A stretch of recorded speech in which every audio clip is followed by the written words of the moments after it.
Yo, what's going on, TAP? That's right. This your boy Play B chillin'. My man over here, Rev. What's going on, brother? How you doing, man? Hey, what's going on, everybody? Hey, for those who don't know, B, you seem a little off today, but it's all right. I'm hung over, man. You can even hear my voice sounds all froggy. Like, dude. Well, you made a tremendous sacrifice today to come down to the studio so we can interview a very special guest that we have today. I don't know whether or not this is the quote-unquote unicorn that we've came across today, but we have a very interesting guest and a very thoughtful conversation. Well, I'm looking forward to a very thoughtful conversation today, and let's just say we're going to be pleasantly surprised, and also probably we're going to be contested very well, because our guest today, Casey. What's up? How you doing? Groovy. I'm going to just jump into it. So we have somebody who is probably a little bit doesn't fit any traditional mold, just like you and I don't fit any traditional mold, because I like to say we broke the mold, man. They don't make them like us, and that's a good thing, though. That's a good thing. Molds are boring. Yeah, that's right. Molds are made to be broken, just like rules and laws. Yes. But anyway, the reason for the elongated intro that I'm trying to put forth today is because I like that terminology. I'm trying to use my big words here. Okay, I spent all morning reading the thesaurus. Oh God. So anyway, the reason why is because a couple months back, prior to the election, we had talked to Ariel. Ariel is a good friend of ours who lives in the Bay Area, who is a homosexual woman, who is a Democrat, and who then voted for Joe Biden. And, and a lot of people would hear that and be like, well, yeah, that's a given. Most people, most people from a certain demographic, it's just like fitting stereotypes. You automatically have to, if you identify, and that's another thing, is it's like all these terms that we're throwing out, they almost have to be deconstructed. But, people that identify are perceived to belong to a certain category or group must then either vote this way or ascribe to this philosophy or ideology or political status. But before we go in that, so Casey, why don't you just introduce yourself a little bit about who you are, and maybe a little bit into some of your unorthodox political leanings. Yeah. Well, I'm into software development. I'm into optics, and moved out here into California from Georgia about 21 years ago. Oh, wow. And so growing up in Georgia, the most left-leaning person you'd ever meet over there is probably like me. That's basically, and I'm not that far left to begin with in the first place. So, at this point I'm more center right, I would say, probably. Well, that's kind of interesting too, though, and I think we need to talk about that, because we happened to joke around a little bit on this app called Stereo. I don't know if you've heard about it. It's kind of like a personal podcasting app. And anyway, so it's you remember Chat Roulette back in the day? Chat Roulette. I don't remember that one. You know, am I the only person? No, I think so. Is this your OnlyFans story? Yeah. I like to go out and meet people like face to face. Have that interaction. I can't do that. I can't really do that. Okay, if remember when we experimented. Easy there. That was once, and it was college. This conversation requires more protection at this point, I think. Oh my goodness. We put a condom over the Ethernet cable on our end, so we're good. Yeah. We're good. Oh, that explains the video quality. Yeah. Okay. Oh, this is already fun. I like this. So anyway, what I'm trying to say though is like we had ran into somebody on that app, actually from Georgia, right? Was it Georgia? Yeah, the one that we thought was from Canada, but he ended up being from Georgia. But he was a Bernie supporter, white guy, and I asked him, I was like, "How does it feel like to be with a couple of Mexicans who actually are Trump supporters?" Yeah. So that's really interesting that you mentioned that, because it's just like we would probably be looked at I know personally I would be looked at as somewhat of a progressive individual in Georgia, but in California, I'm a Nazi apparently, I guess. Oh yeah, we're all Nazis. All of Yeah. us. We should punch each other repeatedly. You know, Put it on YouTube. I'm a racist because I voted for Trump. I've been told Right. by someone. I'm like, Oh, really? yeah. Well, then you must be ignorant because there's that. You know, like Well, and if you're talking to somebody from Georgia, make sure you say you must be ignorant, ignorant. because that's the way to say it. Okay. Well, I mean,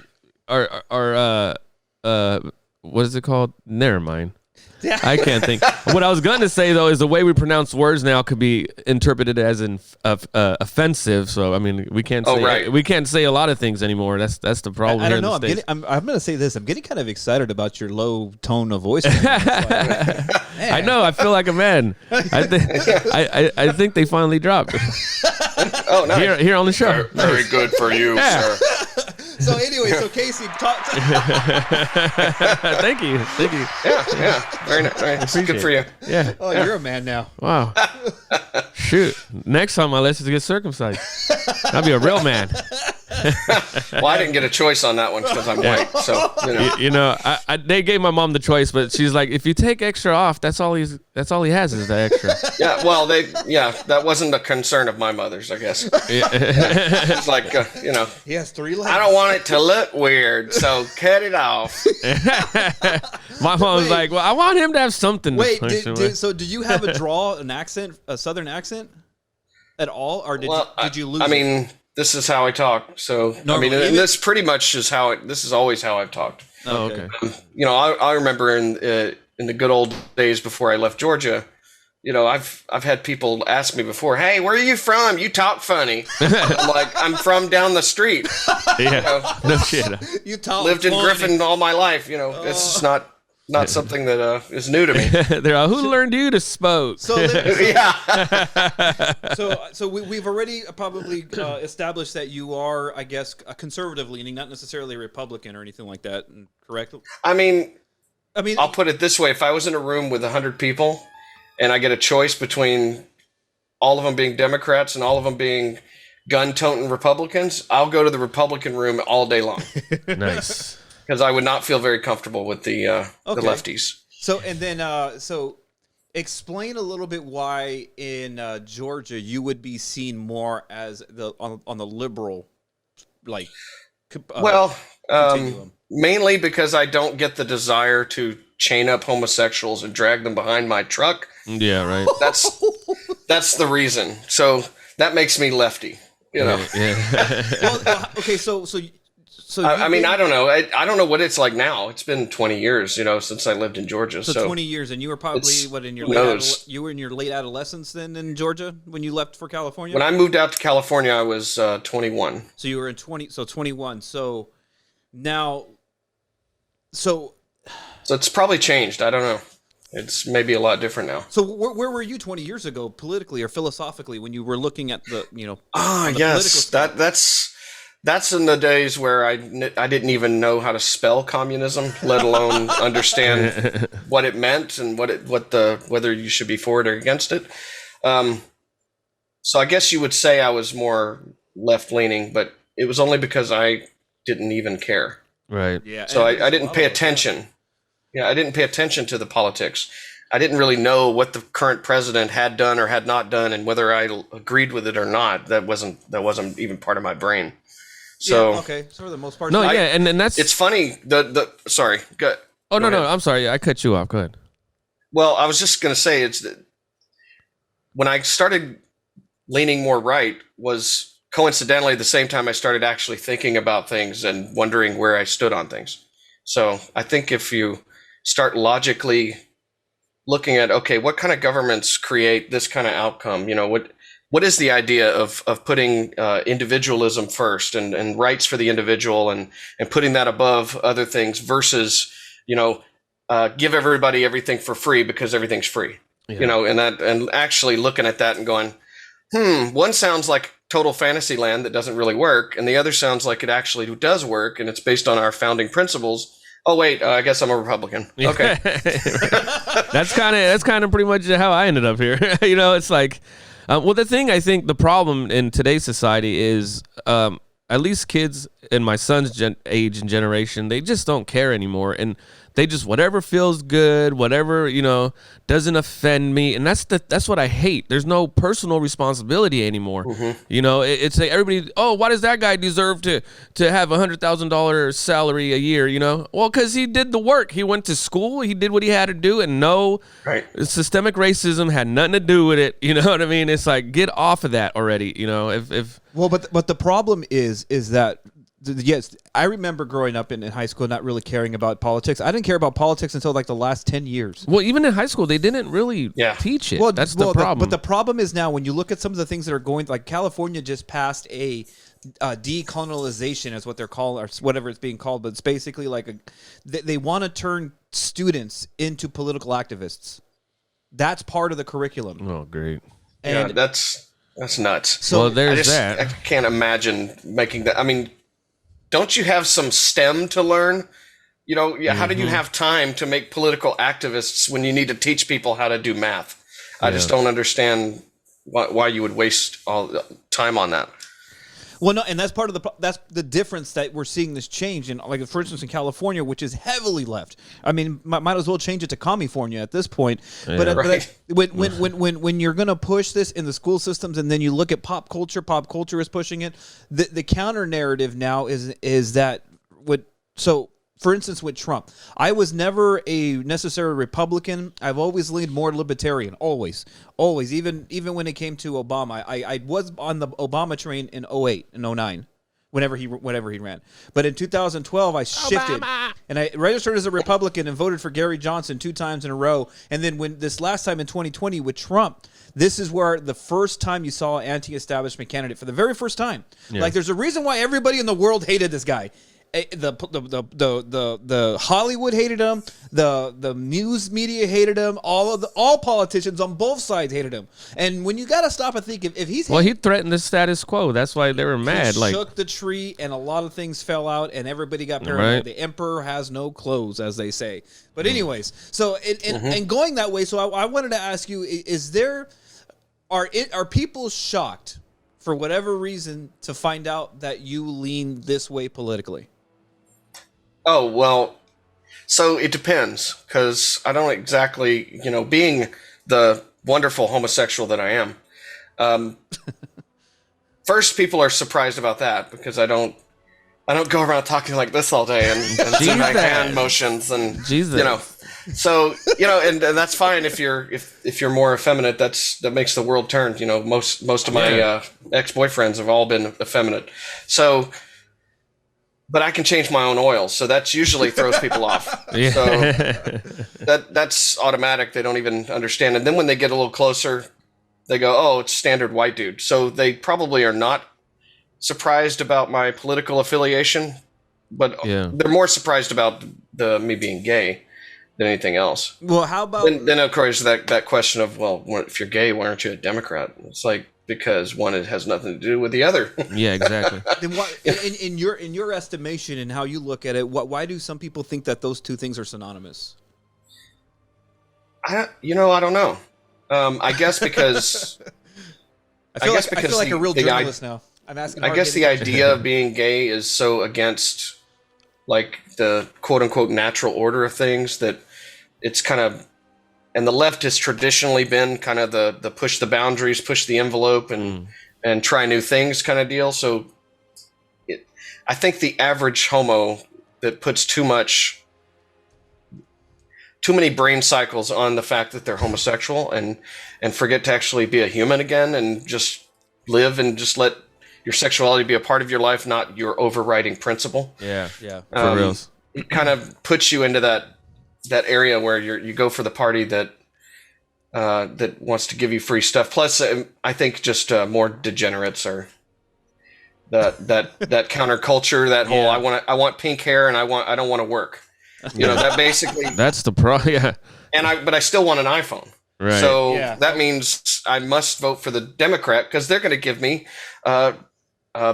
universal basic income. Yay! UBI. So in understanding that, so I wanted to dissect that because I kind of like understand like one of the major problems why I couldn't align myself as a Republican or necessarily conservative early on. I actually detested Republicans for a while, and that was mainly because a big push you saw in the 80s and 90s for what they call the moral majority and the religious right. That pushed a lot of people off because what the religious right wanted, they wanted to legislate morality, which I feel is just as evil as what we're seeing today in the political movement and what the left is trying to do. So I see that as I think in my mind, that's why a lot of people that are counterculture, that are LGBT are on the left, is because for years, the right has always been associated with the religious right. Now, I do believe there's a change because when you look at the populist conservative movement is not religious. They have a veil of religion. I was just going to say that. Yeah. That it seems like they've taken the foot off the gas of pushing the religion lately. It's more individual freedom. That makes it much easier to be on their side, you know? Yeah, and I think that's a good thing. And like, it was funny because as a biblical theist, and this is probably going to raise more questions because I know that you are... That's okay. Live and let live, I guess. Yeah, no, but I enjoy the conversations, but it's just like, but I'm very careful to say that what, you know, like I'm more of a biblical theist, but we'll dissect that. But as that, I looked at, because me and my brother, who we call the angry atheist, who is a militant atheist, and we have interesting conversations all the time, even on the show when we've had him on. Yeah. But one of the things that he accused me of one time is like, you would vote for a theocracy. Like if they wanted to implement a theocracy, you would vote for it, a Christian theocracy. And I'm like, you got to be kidding. You don't know me that well, because I think as soon as they start pushing a theocracy, that's just as bad as what you're seeing maybe even worse than what we're seeing being pushed on the left. I think that's worse than communism, and it's just another form of egalitarianism. That's all it is. Authoritarianism. That's all that it is. Yeah, well, once you let the government push any religion, then they have to push all the religions. Yeah. And that's a recipe for disaster. The government needs to stay out of it. And so I'm totally on board with you that I'm totally cool with people being religious, and that's fine. You know, I've gotten less angry in my atheism in the last couple of years, you know, but there was a time where I was a seriously, like, majorly militant atheist. But I'm starting to see the utility, because I've seen worse things now. You know, religion is pretty bad in certain things, but this whole cancel culture, and I identify as a dragon with 3 feet, and you know, that kind of stuff is to me much worse. Yeah. Yeah, it's blurring the line. I kind of miss religion at this point, because like that was better. Well, so let me ask you that now. So you know, one of the problems with religion, and I'm for even when you look at it, even science. I mean, the left is actually going against science, because when you say that there is no such thing as biological, this is going to get us in trouble. This is going to get us canceled. Oh god, cancel culture. Any publicity is good publicity. So it's kind of like So when you look at biological sex, it's like, okay, so I understand that people. Wait, so you mean there's more than just a man and a woman? There's well, no, there's no such thing as a man or a woman. Oh, God. Those are just social constructs. They're all constructs. Constructs in your head. So I'm just making it up in my mind, and biology has nothing to do with it. But, biology has nothing to do with it. The chromosomes don't say anything. So, but anyways, what I'm trying to say. Well, that's sure strange. What I'm trying to say is, I understand people may feel one way that they may not see in the mirror. That's I'm not saying that's But is there then objective standards? So when you look at a science, when you look at let's remove the person, let's look at the science within the person, so to speak. It's like, what does that say? Does that say anything? It's like, no, we have to let the person say what's going on the inside and outside. I'm like, wow, that's that to me. Amen, brother. That's a recipe and for a disaster. Woman. You hear that too now? Amen. A woman. A woman. Oh God, a bunch of fucking I was like, morons. am I being punked? What the hell is this? Yeah, I'm like, is this guy fucking serious? Is he really he said stupid? a woman? Yeah. So and I think God. so. They're back to this idea. So I think the reason why the right now is more inclusive than the left, is because they've dropped this religious push, and now the populist. You got to remember, it's the populist movement that Donald Trump has started that has now actually put more focus back on constitutional freedoms and the individual. Nice. Principally. I mean, that's where you're seeing. So a renewed Republican Party, I think, is a good thing. I still would have rather have seen more political parties come out of all this problem, but that's besides the fact. So we've established... Yeah, I mean, I'm a registered libertarian, so... Oh, are you really? Yeah. and I have been for a long time. Yeah, but if I had to flip the coin, the political coin, and had to pick one of the two that are the only ones that have a chance right now, anyway. Obviously, I'm way on the Republican side of that scale. Yeah. Because Biden falling up the stairs is all you need to see for your whole life. You're done. That kind of says it all. Yeah. He must have fell asleep or something. I don't know what happened with him there. So, is there a support group for other disaffected homosexuals from the Democrat Party?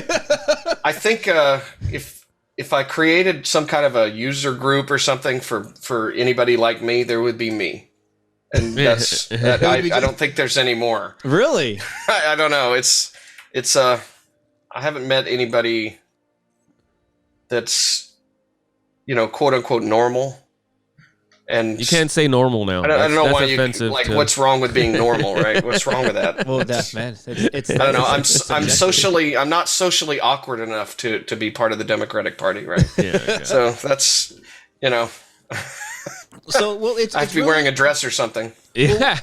What do you? Because I'll be honest. I grew up with this mentality that is permeating through our political discourse now, where it's just like, okay, so if identity group. So if you're Hispanic and a man or a woman, well, you belong to this specific, like here's what you're supposed to think like. Yeah. And I think that I believe that. So I figured, okay, so I'm this, so that I'm this, so therefore I should be doing A, B, and C, and that guides a lot of people's guiding principles and actions and movements and motivations, and I see that as detrimental to progression, because then you force yourself into a box. Like in your experience, coming from being a homosexual man from Georgia, coming to California, you've probably experienced a lot of different ideologies and thought process along a vast continuum of political thought.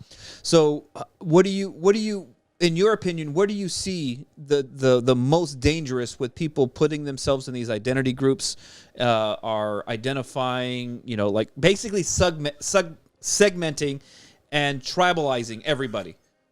You know what I mean? It's like yeah. I mean, the biggest danger in that is the fact that when you allow so much of your decision-making process to be based on membership in a group, you're not really making decisions anymore. You're just going along with the flow. You're being a human. So your individuality goes away.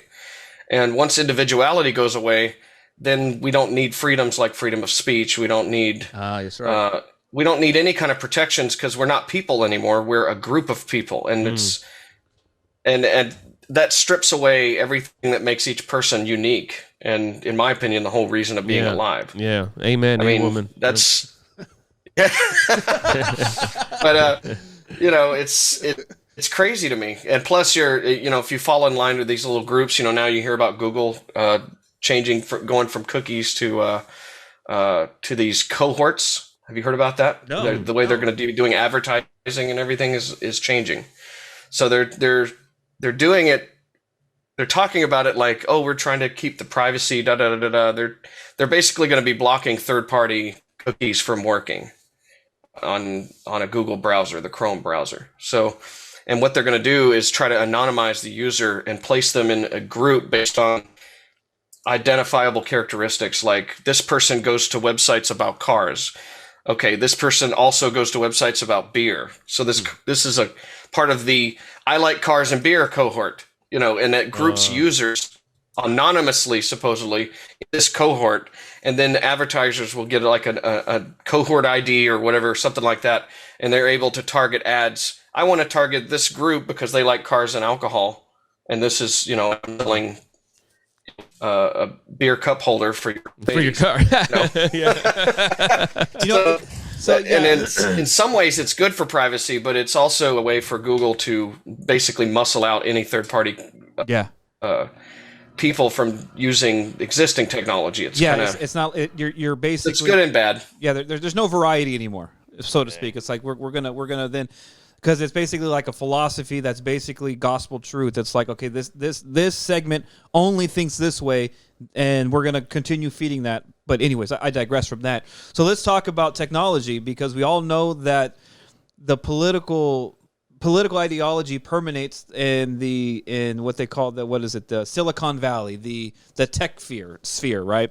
So we saw what happened with Parler. We saw what happened, with going on with Twitter and the bannings, and it just seems like it's always leaning in one thought or one bias. Yeah. There's always one bias when you're looking at YouTube. Well, you got to get fact checked about that. Yeah, I got to get fact checked. Yeah. You got to make sure you get fact checked. And they only go one way as well. Yeah. To me, that just sounds dangerous. It's very reminiscent of what we've seen in Germany in the 30s, for instance. Well, right? but it's you got to remember these platforms are public forums, and they shouldn't and they don't have the right to do that in the first place. Because then they'd be considered publishers, and then they'd be liable for the things that are on their webpage. But the fact that they're cutting out, because I remember a time when it just felt like the internet was this vast place where you could yell like anything out into the ether, just yell out any opinion you had, and freedom of speech. But now it just really seems like you can't do that no more. Well, I miss the days when it was as simple as this: if you don't like what I have to say, then don't listen to me, and that's the end of it. But we have to protect people. But that's so stupid. The snowflakes will melt. But that's so stupid. It's like, bro, okay, if you're offended, go somewhere else. It's like it's not that hard. I heard a comedian, and he had the best line. I forget the name of the comedian, but he was Australian, and it was hilarious. He was like, "So you're offended? Nothing happens." Yeah, right. It's like. And his point was, you don't die when you get offended. Yeah. You're offended. So what? But even in being get over it. Even in being offended, it may cause you to grow or learn something in the process. I mean, just because you're offended doesn't mean it's necessarily a bad thing. Because when I've gotten offended, and I'm like, well, I've taken things offensive. I'm like, well, why would that person say that? And what am I doing that would encourage that person to say whatever it was that he said? And it caused me to grow within myself, to look within, and at the end of the day, by me being offended, it actually taught me something. Yeah. So, what I mean? It's like, dang. There's a fundamental reason why the ban hammer is dropping, and these other platforms that are more conservative are being turned away and shut down. Okay, the thought process is this. Bad ideas will fall apart when they're confronted with good ideas, okay? But here's the problem. If you're only allowing one side to speak, then you obviously are admitting that one side must be better, because if your opinion was really that valid and good, when an opposing opinion comes to question it, then your opinion would automatically poke holes in the other opinion. Yeah. But obviously we're not allowing that to happen. So that tells me that the right that keeps getting banned might actually have a lot of weight, because they have to ban these ideas because it's gonna So anyways, I think what it boils down to is a bunch of children that can't handle criticism. They can't handle thoughts that they didn't in their own heads first, and they're little crybabies about it. And unfortunately, all the children understand the technology better than the old white men. So they won that battle, and they're controlling it. Yeah, they're writing their history. I'm hoping that maybe they'll grow up eventually, and we'll get something more balanced.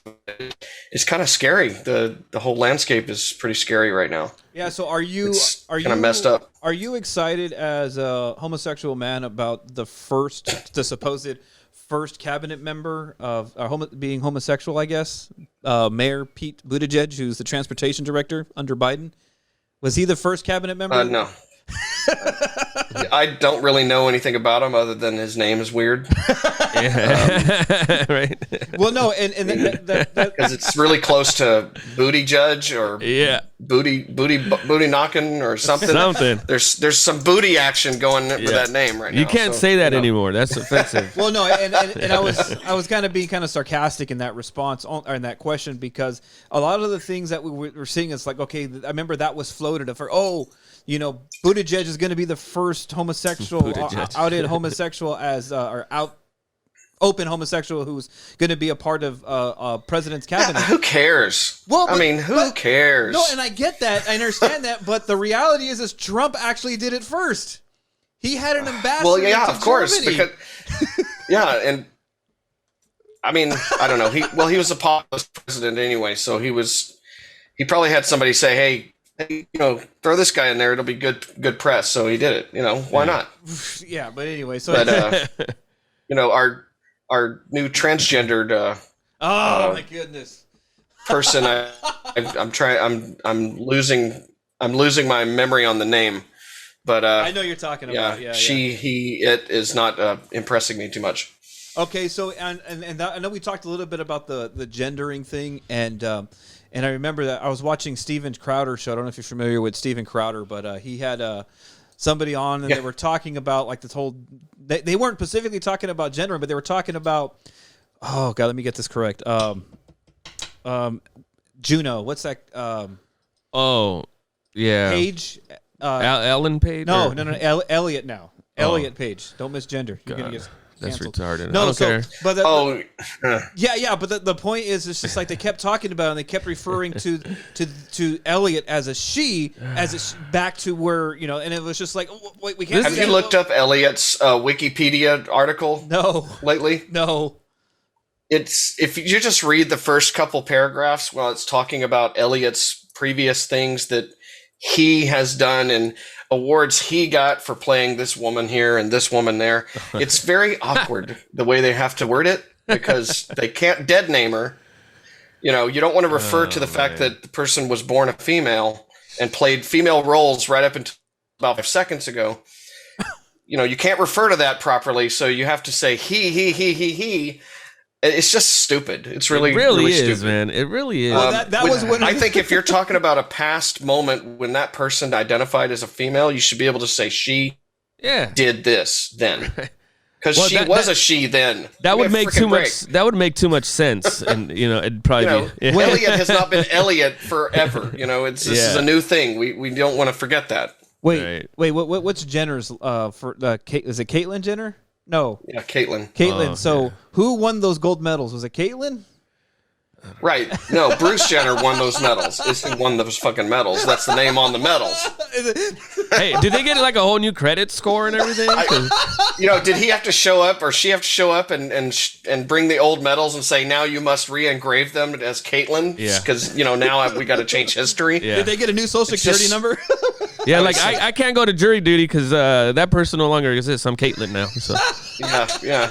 I mean, talk about the ultimate scapegoat. Huh? Right? Oh, my God. Oh, jeez. Probably convenient when the whole, car accident thing happened. Yeah, right. Oh, my God. I'm going straight to hell. Yeah, it's all right. We'll go with you. There isn't one, but they'll invent one for me. I was going to say... and then they'll put me there. They'll say, hey, we just made this hell thing for you. And now you're in there. There you go. Oh, it's burning this like a firefighter. And it was fact-checked, so, yeah. I'm sorry. Am I supposed to watch my language on this? No, it's all right.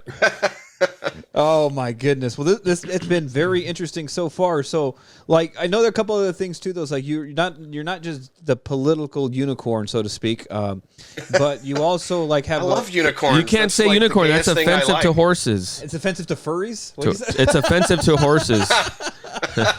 Have you dabbled in the furry world? What the heck's a furry? I know of the furry world. I have known individuals that are in that world. But really? No, that's as close as I ever got to it. It's not my thing. Is furryism synonymous with in the homosexual camp, or is that something just? Dude, you're asking somebody that I don't think about the fact I'm gay every day. That's not on my mind. So right. You're the first person. Yeah, because our sexual preference. I'm a human first. Us. I'm alive. Yeah, exactly. I think of the fact that I'm male way more often than that I'm gay. Yeah. That only comes up on dates generally. You start the date. Are you a man? You're a guy, right? No, I'm not. Well, that's really bad because I should have probably told you this, but on our little meeting call before this, but I'm gay. Yeah. And then, but can you cook really good? Oh yes. Oh well, maybe I can try something new. Yeah. No. Hey, can you pay for dinner too? Yeah. Are you paying for dinner? Yeah. Right. Hey, you wanted equal rights. So oh yeah.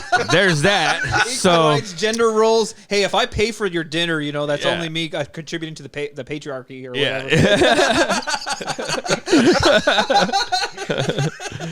Yeah. Wow. Oh God. This is the world we live in. Sometimes I can't believe it. I wake up and I'm like, am I still in a dream? Because people really this stupid, for lack of a better word, you know? And then I look around, I'm like, yeah, I guess this is reality now. This is reality now. Shit. Yeah. You know, what went wrong? You know, it's like, because, you know, I remember growing up and my grandparents and my parents instilled in me, you know, to be a hardworking individual and be as honest as you can, you know, and anybody can achieve anything. You can have anything in this world. It's just a matter of how hard you want to work for it, you know, and what are you willing to sacrifice to make that happen? I guess that's lost in this day and age because everybody just like how we mentioned before, everybody just wants things given to them and just don't hurt my feelings when you do it. You know what I mean? And it's like and that's why I think I get so upset about it when we talk about that subject, because it's like it goes against everything that I grew up, you know, and it goes against all my work ethic. And it's like I just don't understand it. I really, honestly, wholeheartedly don't understand it, man. The same. My grandfather was big in my life, and the main two things that he taught me, the main two lessons that have always helped me is, number one, tell the truth. Right. There's no reason to lie. It doesn't do you any good. It's always worse. And then number two, if you're going to do something, do it right. Mm-hmm. Great. All right. And that was it. That's just those two lessons, and that's all I needed. So and a little common sense. I think that's another thing that's missing in this day and age. Yeah. Well, that comes along with doing it right? I mean, if you try to do something and you invest in it and you give yourself 100% of yourself into whatever you're doing, you know, you're going to learn more. You're going to understand it better. Exactly. You're going to, do a better job anyway. So let me poke the bear a little bit, and jeez. Oh, bear. Oh, you know what bears are too? Yeah. Don't poke the bear. B, you're a bear. If you poke the bear, gaseous escapes can happen. Am I a bear? But my spirit animal is a cougar. It really is, though. So anyway, there you go. So we talked a little bit about your political philosophy. From now on, you address me as Cougar Man. Cougar Man. Otherwise, I'm offended. What about Cougar Boy? Oh, well, that goes without saying. So anyway, so we've talked about your political philosophy, so I'm going to poke the bear a little bit and kind of like understand a little bit more of why you've come to understand from a religious aspect why you are an atheist. Well, it's simple. I don't think there's enough evidence to believe in God. That's it. That simple as it, man. So I take atheism as the core principle that a lot of people get wrong about it. Okay. Or at least I've seen them get wrong, is they think that that an atheist is asserting the fact that there is no God. Okay. And that's right.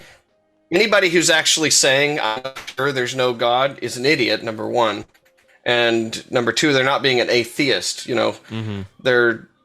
I just say that I don't find it to be a very plausible argument that there is an invisible man in the sky that cares who I screw. That's mainly or a woman. And I leave it at that. I mean, I could be wrong, but if I am wrong, I had plenty of reason to be wrong because there's zero evidence whatsoever. So it's yeah, that's fair enough. You know, again, I've started to kind of move a little.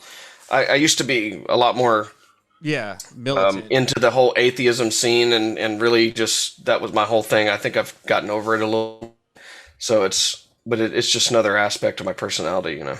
Okay, so then because it sounds like Angel or my brother is basically there is no God. It's like matter of facts. But like I said before, he's not an atheist. I think he's something else because that's Well, just like you don't necessarily. You're not necessarily a theist, but I look at you as more of an agnostic kind of idea. It's like there's not enough out there to make a definite statement about yes or no. You know, I think I would categorize myself as just being a spiritual person. You know, but it's like, okay, so terms and definitions are very important. So it's just like CJ is basically saying it's like there's not enough evidence in any ways to say either or, which would sound more like agnosticism than anything, because you're not making a definite statement. It's like if you're going to make a definite statement, then you obviously believe one or the other. So as a biblical theist, and I think it's been misrepresented from how I see it. I'm not saying like I don't doubt, like maybe some of these things don't really fit in reality all the time. And we've talked about that too. Like, I have a big issue with Genesis chapter 1 through 11. Like, we've talked about that. Yeah. Like, it's really hard to believe those things are actually really did happen. But at the same time, I look at it like, I mean, I don't know. If we're taking the Bible at face value, though, it shouldn't be that big of a stretch. I mean, considering all the miracles that happen in the Bible and everything else later on, I don't see how that can be such a big stretch between that and that. Yeah, you're right. It's not a big stretch, but then that's my point. It's just like when you look at it from the scientific standpoint or from just a natural standpoint, all those things are like fanciful. They sound fanciful. Right. But when you put into that aspect, if you're going to believe the aspect like what happens in the New Testament and some of the things that you could see, then ultimately then you did, okay, well then by default then I also believe in those things, though I have a hard time, I don't know the proper terminology for it, but that's just where I stand. I don't believe that you have to then take everything at face value without any reservation. I have reservations, but it doesn't necessarily mean, and I do believe the Bible even teaches that it's okay to have these when you look at the story of Gideon, we talk about this all the time. Gideon said, I don't believe you're really saying that. Do all these things for me first. Even when he did those things, he still didn't really truly believe. And I really believe that is part of believing in God and the Bible, that doubt exists. It's only fundamentalism that says you can't doubt. Yeah. Because, well, I mean, of course doubt exists. I mean, we're human. This is our nature. And to me, that's the thing. You know what, man? I'm on a spiritual journey here, and if I end up one day being a Muslim or Jehovah's Witness or whatever the case is, ultimately God has the power. So you know what? I'm just gonna focus on myself at this point in my life and try to be the better version of me that I can be. And if it's God's will, eventually I'll be led to where He wants me. I mean, that's kind of where I'm at on that. So, like, coming from the South, how was the religious experience? Because I know it's completely different than how it's expressed here in California. Than what you. Wow. Yeah. Well, what I was going to say on the earlier, you guys were talking about this. I look at the Bible. Have you ever heard of Jordan Peterson? Oh yeah, I'm a big fan. Who hasn't, right?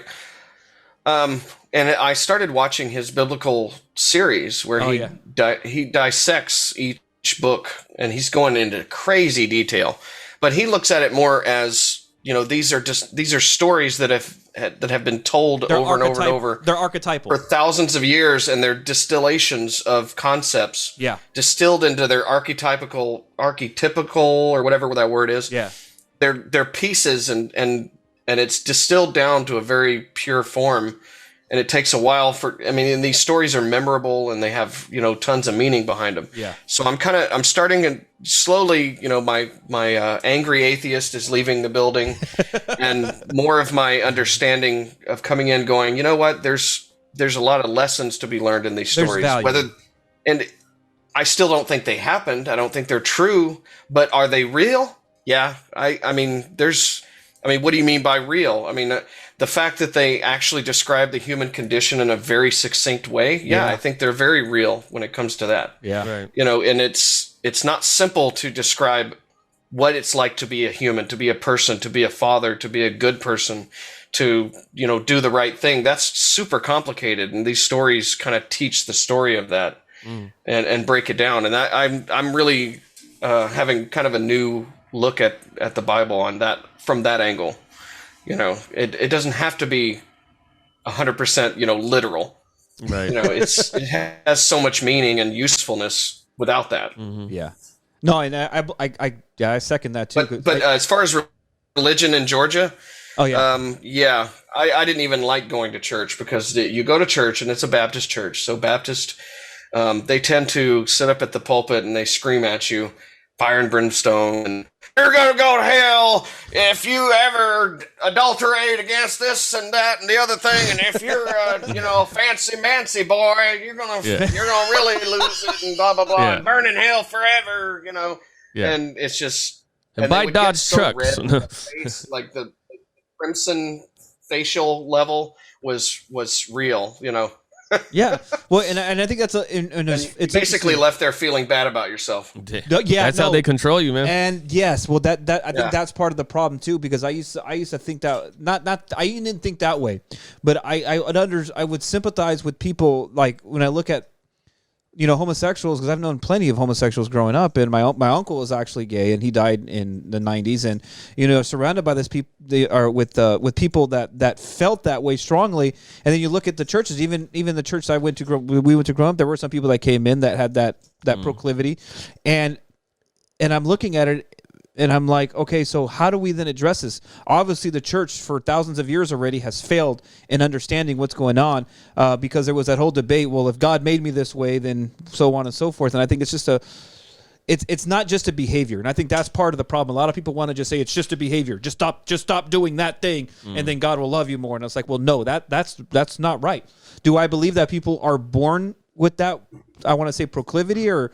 That way I say yes. I don't have a problem saying that as a biblical theist. I really think that's part of what it is. It's just when the Bible says, okay, well, if this is what defines a marriage between a man and a woman, that's defined in the Bible, then all I say is, well, that's a standard, yes, that we should achieve if we are following that path. But then to go outside that, say, well, everybody even on the outside. That's what my problem with the moral majority and the religious right was, because they wanted to force that, pass laws to not let people that are not in the church live like if they're in the church and be under that same umbrella. And I agree with that.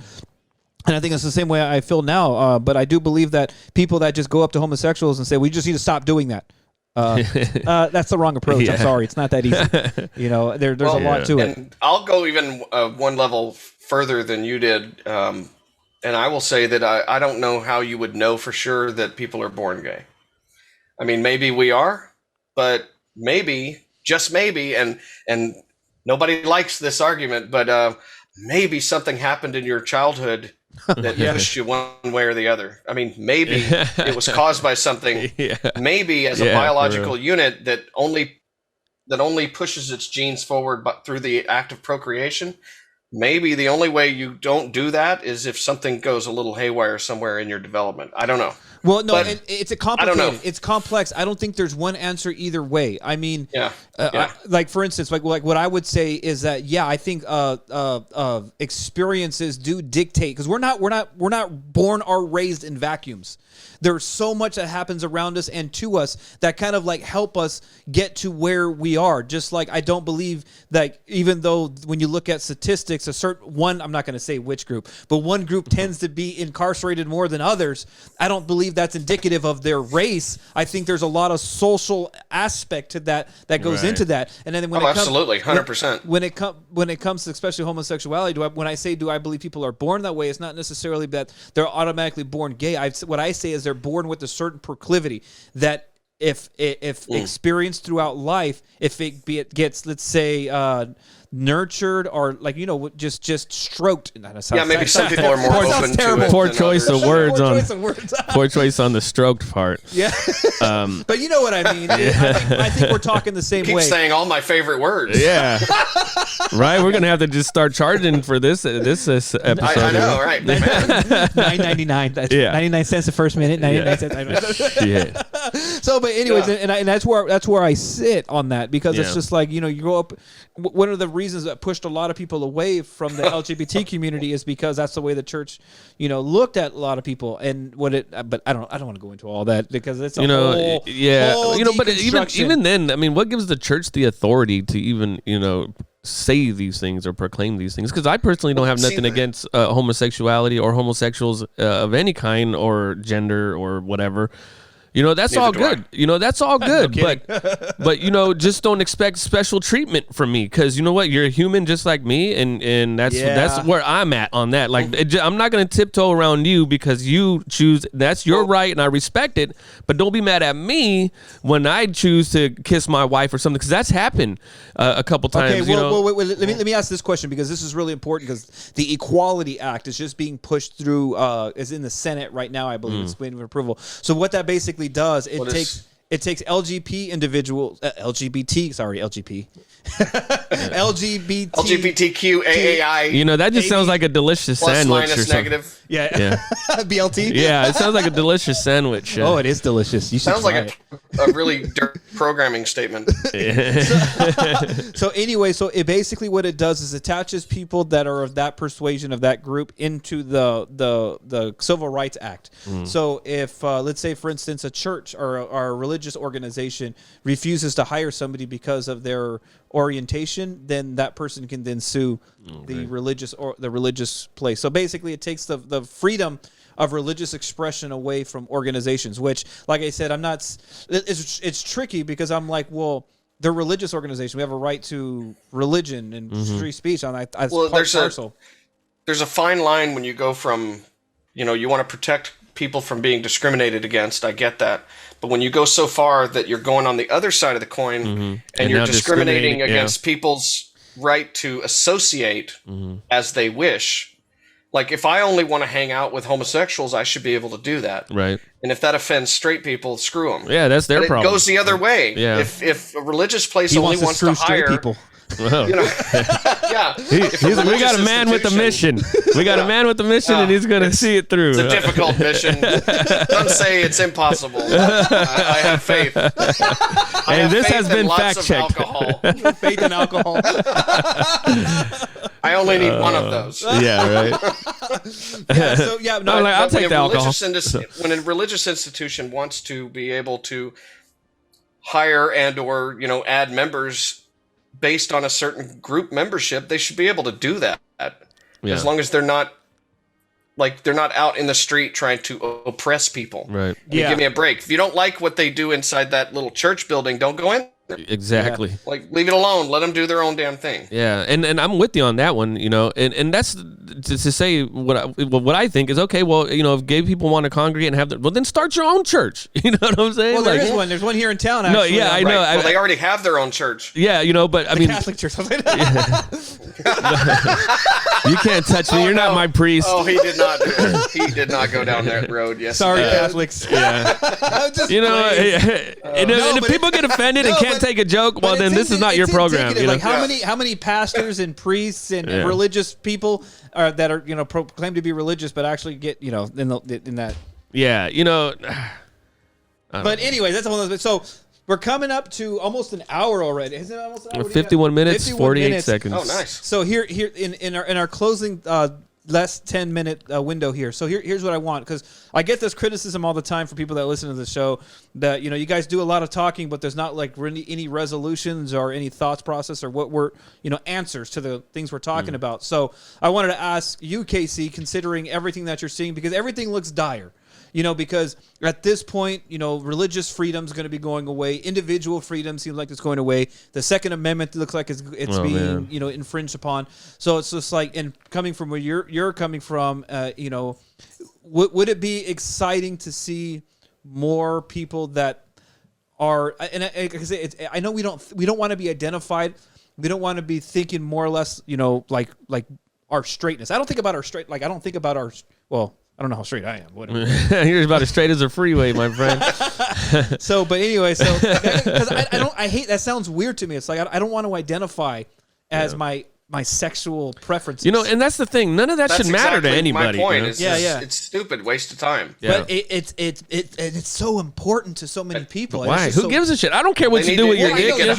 You don't. But there's somebody on the outside that sees your value as a Hispanic male more important than anything else. Remember, I'm a cougar. That person needs a hobby. I'm a cougar tiger. So what do you think? Like either whether you think it's going to be dire or what do you think the hope is in going forward with our society? Because I honestly don't see too much hope. The only hope we have is the continuing anonymization of people online, so that it finally gets broken down to the point where each individual is just an individual and they're not tied to a certain group.